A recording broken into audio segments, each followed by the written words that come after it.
Capítulo 1.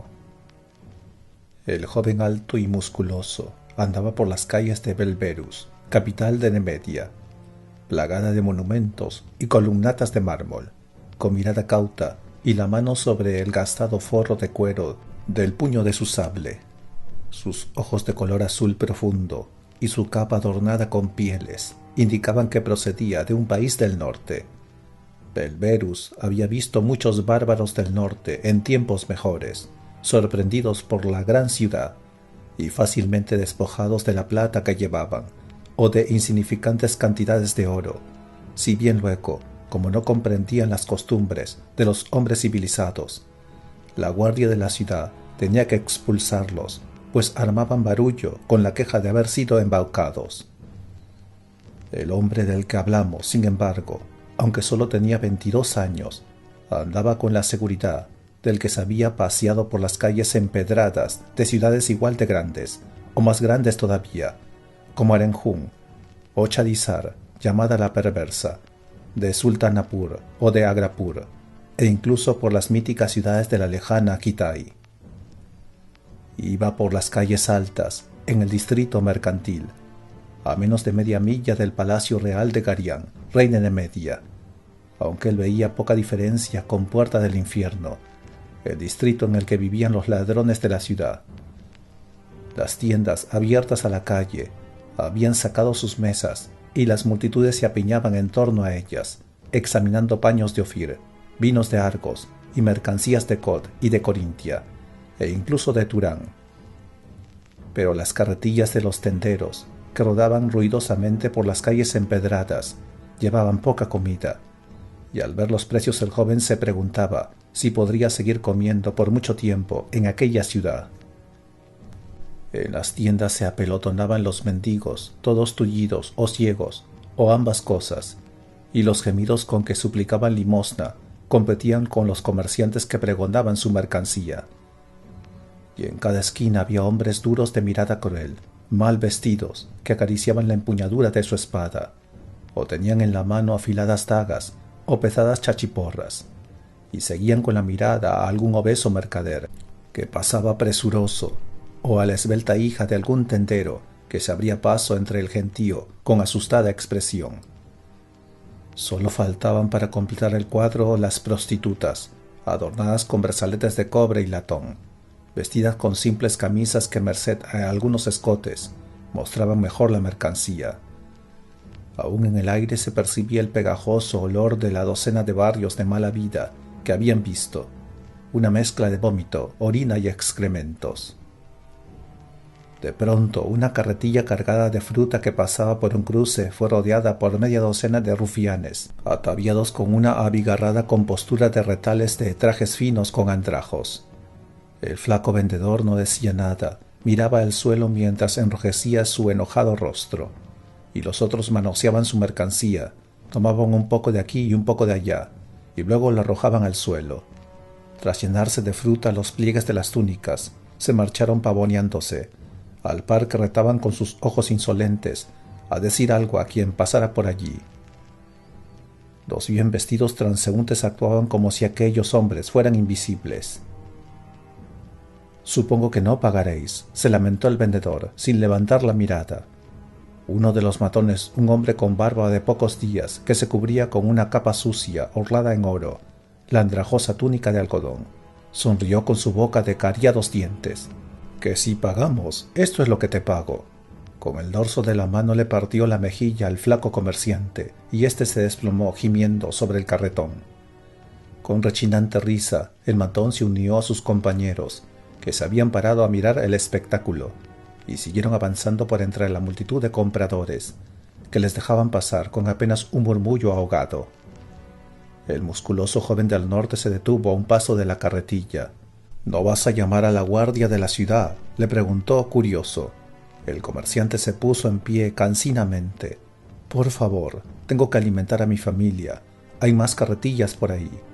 «Yo no robo fruta, ni pego a viejos», dijo fríamente el joven. «Me llamo Conan. No te protegerá la guardia de la ciudad». «La guardia de la ciudad», el viejo rió amargamente. «Se quedan en sus barracones para protegerse a sí mismos. Yo he llegado a ver a 3 de esos canallas colgar a un guardia por los pies y caparlo. Eso es lo que piensan de la guardia de la ciudad. Se limpió las manos temblorosas en la pechera de la túnica, fijándose en que todos le veían hablar, con un bárbaro en el cruce. «He de irme», murmuró, «he de irme». Se agachó para recoger la carretilla sin mirar de nuevo al joven bárbaro. Conan le observó con una mirada de compasión mientras se iba. Había venido a Belverus para alquilarse como guardia personal o soldado. Ya había sido ambas cosas, así como ladrón, contrabandista y bandido. Pero fuera quien fuese el que le pagara por la protección de su espada en aquella ciudad, no sería, por desgracia, uno de aquellos que más lo necesitaban. Algunos de los matones de la esquina le habían visto hablar con el comerciante y se le acercaron, pensando que se divertirían con el extranjero. Pero cuando él les miró, con ojos fríos como los glaciares de las montañas de su nativa Cimeria, comprendieron que la muerte andaba aquel día por las calles de Belverus. Llegaron a la conclusión de que habían presas más fáciles. En cuestión de minutos no quedaron matones en el cruce. Unos pocos le miraban agradecidos, pues comprendían que gracias a él, aquel lugar sería seguro durante un rato. Conan meneaba la cabeza, enfadado en parte consigo mismo y en parte con ellos. Había venido a alquilar su espada por oro, no a limpiar las calles de escoria. Un trozo de pergamino arrastrado por un viento vagabundo vino a dar en su bota. Despreocupadamente lo recogió y leyó las palabras que habían escrito en él con buena letra redonda. El rey Garián se sienta en el trono del dragón. El rey Garián se sienta en inacabable festín. Vosotros sudáis y os afanáis por una hogaza de pan, y aprendéis a ir por las calles presa del temor.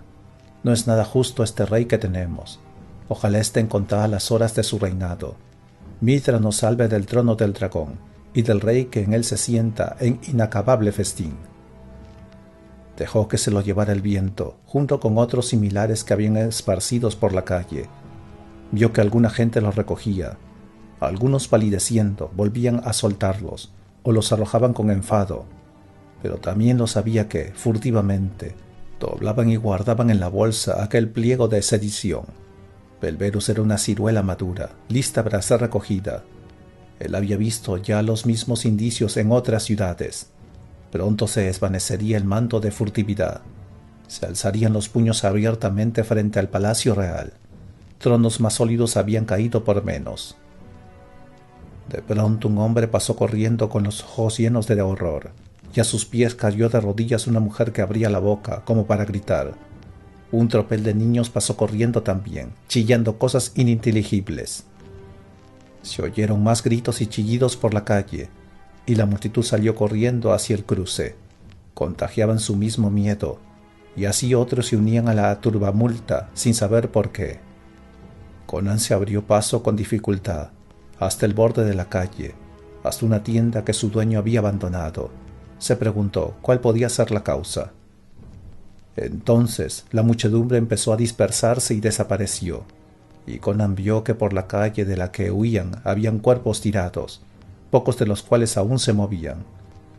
Algunos habían sido pisoteados, otros un poco más allá habían perdido uno o ambos brazos o la cabeza, y andando por el centro de la calle, venía un hombre ataviado con una túnica azul de ricos bordados, que llevaba en la mano una espada que tenía una hoja extraña, como ondulada, enrojecida en toda su longitud. Un hilillo de baba le caía de la comisura de los labios. Conan echó mano de su propia espada y volvió a envainarla. Por oro se recordaba a sí mismo, no para vengar a unos extraños, víctimas de un loco. Se volvió para adentrarse en las sombras. En ese mismo instante una niña salió corriendo de una tienda frente al loco, una cría que no tenía más de 8 años, que gemía mientras corría con pies veloces. Con un rugido, el loco alzó la espada y fue hacia ella. «Por las tripas y la vejiga de Erlich», gritó Conan. Extrajo limpiamente la espada de su gastada vaina de chagrén y avanzó hacia el cruce. La niña huyó corriendo y chillando sin detenerse. El loco se detuvo. Visto de cerca y pese a su rico atuendo, el cabello ralo y las ojeras le daban un aire como de escribano, pero la locura se había adueñado de sus ojos castaños de mirada turbia, y no emitía otro sonido que inarticulados gruñidos. Las moscas volaban en torno de la fruta que los matones habían echado por el suelo. Por lo menos, pensaba Conan, quedaban trazas de razón en aquel hombre, la suficiente como para no precipitarse hacia la espada de otro. «Alto ahí», le dijo, «no soy una niña, ni un tendero que puedas acuchillar por la espalda. ¿Por qué no?» Conan creyó oír un gemido hambriento, metálico. Un grito animal brotó de la garganta del loco, y éste avanzó con la espada en alto. El cimerio alzó su propia arma para parar el mandoble, y con insólita velocidad, la espada de hoja ondulada atacó en otra dirección. Conan dio un salto atrás. La punta del arma del otro hombre alcanzó a rozarle el vientre, rasgándole la túnica, y también como si hubiera estado hecha de pergamino, la ligera cota de malla que llevaba debajo de ésta. Dio un paso atrás para ganarse espacio que le permitiera atacar, pero el loco le seguía, y con su arma ensangrentada tiraba atajos y trataba de acuchillarle con increíble velocidad. Lentamente el joven musculoso iba retrocediendo. Para su sorpresa comprendió que estaba luchando a la defensiva contra aquel hombre flacucho y hasta esmirriado. Solo podía parar los mandobles del otro y no tenía oportunidad de atacar. Se veía obligado a invertir toda su velocidad y astucia en seguir vivo, y ya sangraba por media docena de heridas de poca importancia. Se le ocurrió que quizá moriría en aquel lance. «Por el señor del montículo no», dijo gritando, «Crom Yacero», pero tuvo que retroceder. El entrechocar del metal retumbaba en sus oídos. De pronto, el pie de Conan fue a dar con una ciruela abandonada a medio comer y resbaló estrepitosamente y quedó tendido sobre sus espaldas. Danzaban lucecitas en sus pupilas. Mientras se esforzaba por respirar, vio que la ondulada arma del loco se alzaba para cegarle la vida, pero no pensaba dejarse morir. En lo más profundo de sí halló fuerzas para esquivar la acometida del otro. Rodó por la calle frenéticamente y al fin se levantó apoyando la espada en una pared. El loco fue tras él. El aire se llenó de un zumbido como de avispones irritados, y el loco pareció de pronto una almohadilla de alfileres. Conan parpadeó. La guardia de la ciudad había llegado por fin. Una veintena de arqueros de negra capa. No se acercaron al loco, sino que le arrojaron de lejos por segunda vez sus saetas, pues pese a sus heridas, seguía en pie. Su boca era una mera hendidura que profería un inarticulado aullido sediento de sangre. Arrojó la espada contra el corpulento cimerio. Girando un palmo, el arma de Conan detuvo en su vuelo la extraña arma y la hizo caer al suelo ruidosamente. Los guardias le arrojaron flechas de nuevo.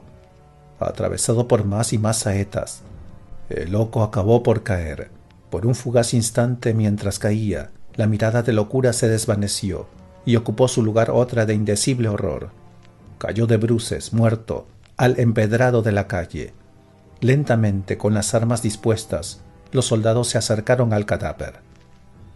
El corpulento cimerio devolvió su propia espada a la vaina con un gruñido de disgusto. No tendría que limpiarle ni una sola mancha purpúrea. La única sangre que se había derramado era la suya, y cada una de sus heridas, por insignificante que fuera, le escocía con aquella vergüenza. El único ataque que había parado limpiamente, el de la espada que le había sido arrojada, podría haberlo parado una niña de 10 años.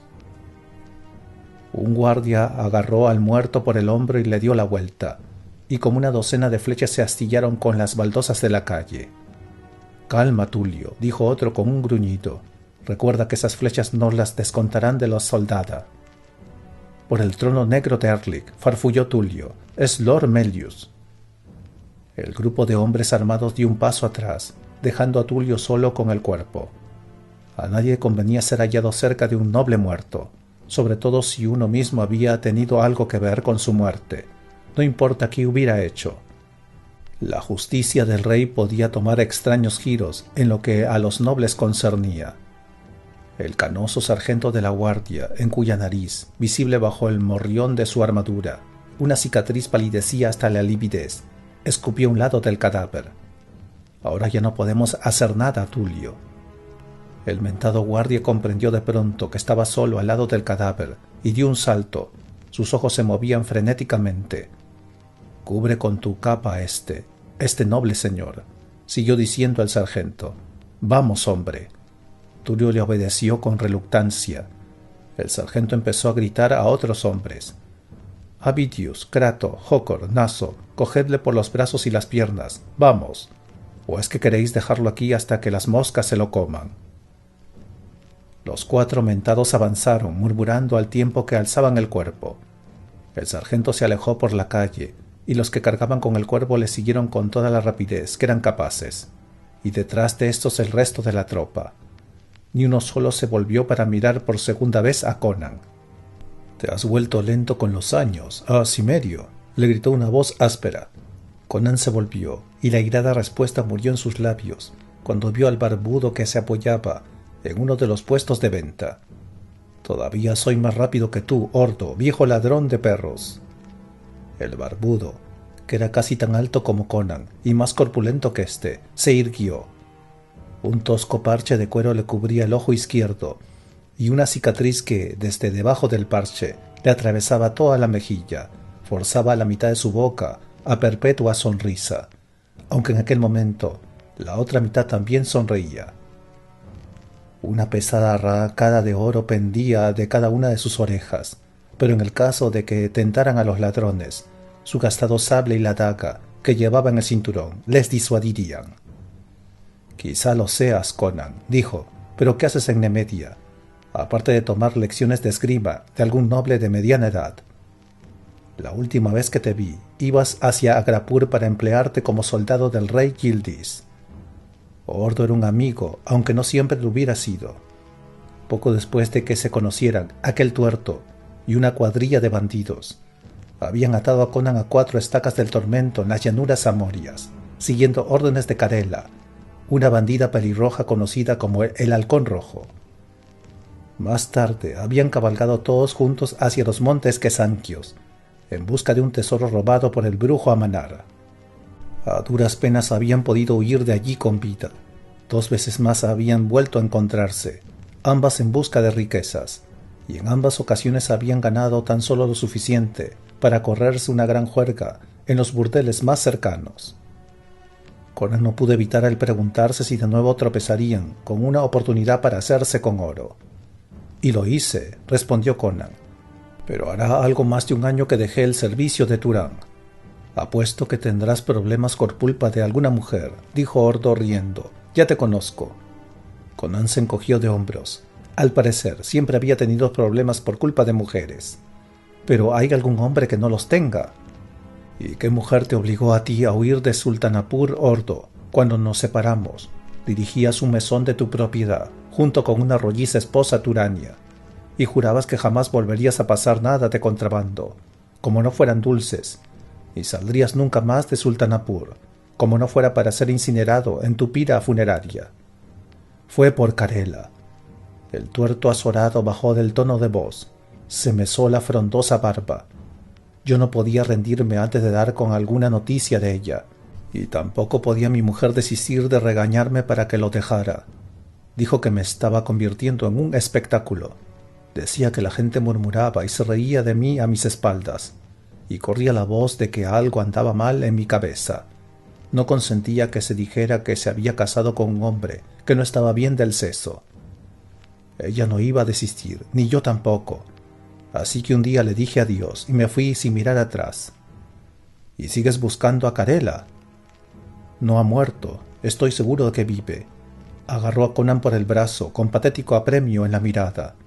No he oído nada de ella, pero si hubiese muerto lo sabría. Sí, lo sabría. Ha sabido algo de ella, lo que sea. La angustia se reflejaba en la voz de Ordo. Conan sabía que el Halcón Rojo, en efecto, había sobrevivido a la expedición de los Quesanquios, pero si le contaba a Ordo, también tendría que contarle cómo la había visto por última vez, desnuda y encadenada, entre una cuadrilla de esclavas, de camino hacia la lonja donde sería subastada. Conan podía explicarle que por aquel entonces solo le quedaban unas pocas monedas de cobre en la bolsa, que ni de lejos alcanzaban para pagar lo que vale una esclava de ojos verdes y redondeados senos en Turán. Podía incluso recordarle aquel juramento que ella le había obligado a formular, que jamás levantaría una mano para salvarla del peligro. Era una mujer orgullosa aquella Karela, o por lo menos lo había sido, pues si Ordon no había encontrado ningún rastro de ella, era más que probable que el látigo hubiera acabado por doblegar su voluntad y estuviera bailando ahora para el placer de algún dueño de ojos oscuros. Y si se lo contaba, quizás se viera obligado también a matar a su viejo amigo, el hombre que siempre se había llamado a sí mismo perro fiel de Karela. La vi por última vez en los Quesanquios, dijo sin mentir, pero estoy seguro que logró salir viva de las montañas. No había cuadrilla de montañeses que pudiera medirse con ella mientras conservara su espada. Ordo asintió con un profundo suspiro. La gente se atrevía ya a volver a aquella calle, mirando los cuerpos que yacían allí donde había recibido la muerte. Aquí y allá, alguna mujer caía entre gemidos sobre el cadáver de su marido muerto o de algún niño. Conan miró alrededor, en busca de la espada del loco. Yacía sobre un montón de abigarrados rollos de tela, en un puesto de venta. El propietario no estaba allí, quizá hubiera muerto o se hallara entre la atónita muchedumbre. El cimerio recogió la espada, limpiando su serpentina hoja de la sangre casi seca, ya con uno de los rollos de damasco amarillo. Alzó el arma y la sopesó. Los gavilanes habían sido trabajados con filigrana de plata que delataba su antigüedad, y el recazo decorado con caligrafías en las que no reconocía palabra alguna. Pero en cualquier caso, el que forjara la espada había sido un maestro en su oficio. Parecía que se convirtiera en una extensión de su brazo, mas no en una extensión de su espíritu. Aún así, le venía a la mente el recuerdo de lo que aquel arma había matado: hombres, mujeres, niños, acuchillados por la espada, o de cualquier forma en que hubieran sido alcanzados en su huida, atravesados y heridos de muerte mientras se arrastraban. Las imágenes volvían, vívidas, a su memoria. Casi sentí el olor de su sudor frío y de su sangre. Soltó un gruñido asqueado. Una espada era una espada y nada más. Ninguna culpa tenía el acero, pero con todo no la conservaría. Se la llevaría, eso sí. Las espadas eran demasiado valiosas como para menospreciarlas, y con su venta añadiría algunas monedas de plata a su bolsa demasiado ligera. «Te la vas a quedar», dijo Ordo sorprendido. «La hoja está mancillada, mujeres y niños». Escupió e hizo con la mano el signo de aleja el mal. «No lo suficiente como para no venderla», respondió Conan. Se quitó la capa adornada con pieles que llevaba sobre los hombros y envolvió en esta la espada. Su arcaico diseño le hacía fácilmente reconocible. Tal vez no fuera muy inteligente exhibirla, tras todas las muertes que acababa de causar en Belverus. «Andas corto de monedas. Puedo darte algo de plata si la necesitas». «Con la que tengo me basta». Conan volvió a sopesar mentalmente su bolsa. Podía pagarse 4 días de posada, 2 semanas durmiendo en caballerizas. «Pero ¿desde cuándo eres tan rico que puedes permitirte ofrecer plata? ¿Has vuelto al negocio del bandidaje o es que te dedicas de nuevo al contrabando?» «Shh». Ordo se le acercó, mirando en derredor con su único ojo por si alguien les había oído. «No hables en voz alta de contrabando», dijo en voz tan baja que solo el cimerio podía oírle. «Lo castigan ahora con el empalamiento lento, y la corona paga tales recompensas por información dada que tentarían hasta a tu abuela. Entonces, ¿por qué te dedicas a ello?» «Yo no he dicho que». El tuerto se frotaba las nudosas manos. «Piedras de Hanuman. Si a ello me dedico. Es que no tienes ojos ni oídos, que no conoces los precios de esta ciudad. Los aranceles cuestan más que las mercancías. Un contrabandista puede labrarse una fortuna, si vive lo suficiente». «Quizá necesites un socio», dijo Conan descaradamente. Ordo dudaba. «Esto no es lo mismo que en Sultanapur. Cada barril de vino o rollo de seda que no pasa por las aduanas del rey son introducidos por una única sociedad». «En todo Nemedia», respondió Conan con incredulidad. «Sí, tengo entendido que así ha sido desde hace más de 2 años. Por lo que a mí respecta, solo llevo 1 año aquí. Son tan cerrados como el puño de un miserable en lo tocante a admitir nuevos miembros y dejar que a estos conozcan su organización. Yo recibo mis órdenes a través de un hombre que los recibe de otro al que nunca he visto y que seguramente recibe a su vez de algún otro. Negó con su pesada cabeza. Intentaré introducirte, pero no puedo prometerte nada. No deben de ser tan cerrados, exclamó Conan, puesto que han permitido que te unieras a ellos tras vivir aquí solo un año. Ordo ahogó una risilla y se frotó la ancha nariz con su dedo espatulado. Yo soy un caso especial. Estaba en Kod, en una taberna de Korshekimish, porque había oído un rumor que, bueno, no viene al caso contártelo ahora.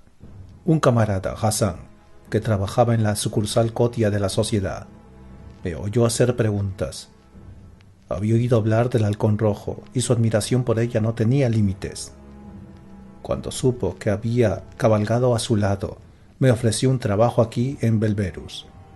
Yo en aquel momento estaba a punto de hacerme una sopa con el cinturón para tener cena, así que acepté. Si Hassan estuviera aquí, no tendría ningún problema en lograr que te aceptaran, pero sigue en Kod. Es extraño que no te diera trabajo allí si tanto admira al halcón rojo, rumió Conan. Bueno, no importa. Tú haz lo que puedas. Yo ya me las apañaré. Voy a intentarlo, dijo Ordo. La luz del sol, que ya había sobrepasado su cenit, le hizo visquear y se volvió bruscamente. Escucha, hay algo que debo hacer. Es cosa de la sociedad, ya me entiendes. Te invitaría para que pudiéramos contarnos mentiras por el camino. Pero a ellos no les gusta la gente que no conocen. Tenemos mucho tiempo, dijo Conan.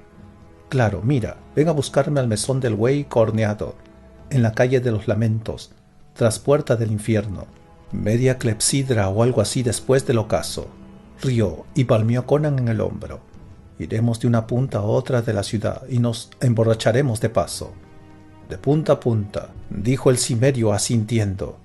Después de que se fuera el tuerto, Conan se volvió, llevando bajo el brazo la espada envuelta en la capa, y se detuvo.